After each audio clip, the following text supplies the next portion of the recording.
Are real estate commissions negotiable? Simply, yes they are. Here's how and why. Hey guys, I'm Ed Evangelista, a New York City tri-state area real estate broker, covering New York, New Jersey, and Connecticut, here to make your questions and life a little bit easier. Does that make sense? To answer your questions and make your life easier. That, yeah, awesome. Let's get to it.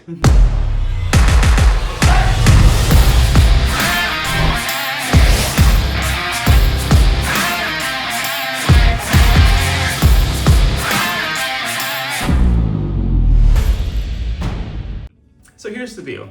I'm sure you guys have already heard so much about the NAR settlement and commissions being paid by sellers and buyers and blah, blah, blah. You know the deal. I won't bore you through that. If you haven't, quick recap. Commissions were typically paid by sellers. Sellers got upset, and now they're passing that cost off to buyers. So now sellers and buyers going forward have to pay their own commissions. But do they really?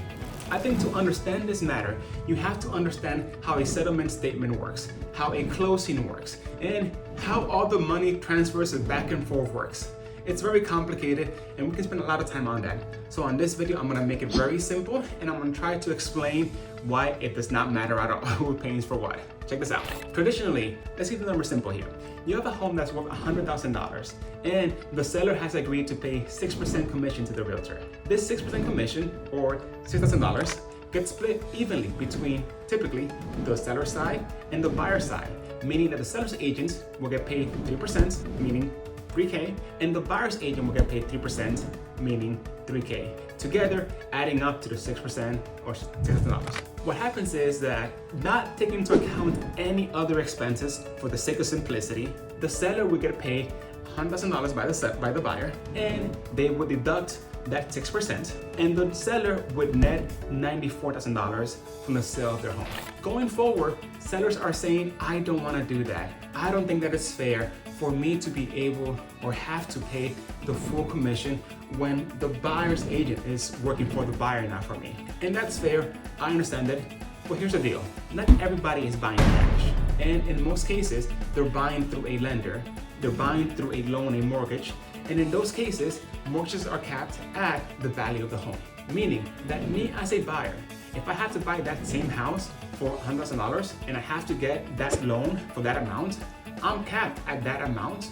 I cannot go over that, and now I have to offer less to you, Mr. or Mrs. Seller, to be able to afford the home and the commission that I now need to pay to my agent. What this means is that, Mr. Seller or Mrs. Seller, if I could otherwise offer you the $100,000 for your home, I am now going to offer you $100,000 minus 3 for my agent's commission, and you are gonna net the 97 minus the 3 that you are paying to your agent, which still, in a way, end up paying for the commission. And I know this may not seem fair, but it's just how economics works in terms of supply and demand and ability to pay. And I know this is overly simplistic, but I'm trying to keep it simple for the sake of doing math and just making this make sense to you guys. When it comes to commissions, when it comes to who's paying what you have to think about is the net value that you're each getting.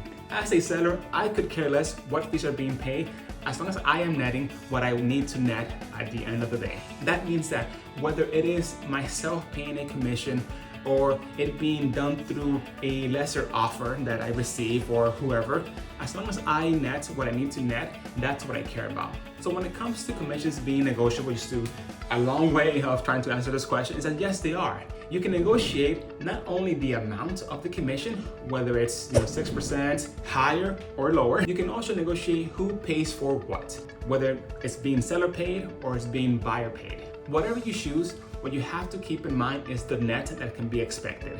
As a seller, if you choose to pay just your commission for your agent and not for the buyer's agent, then expect to receive lower offers because buyers now have to take that into account into their offers, and essentially you're gonna get up ending the same thing anyways. It just adds an extra step for them. As a buyer, same thing. You have to take into consideration who's paying commission, and if it's you or the seller, take that into account when submitting your offers. Be sure that you're having these conversations up front with your agents from the very beginning in terms of what can be expected and the strategies to get around it. Everything is negotiable.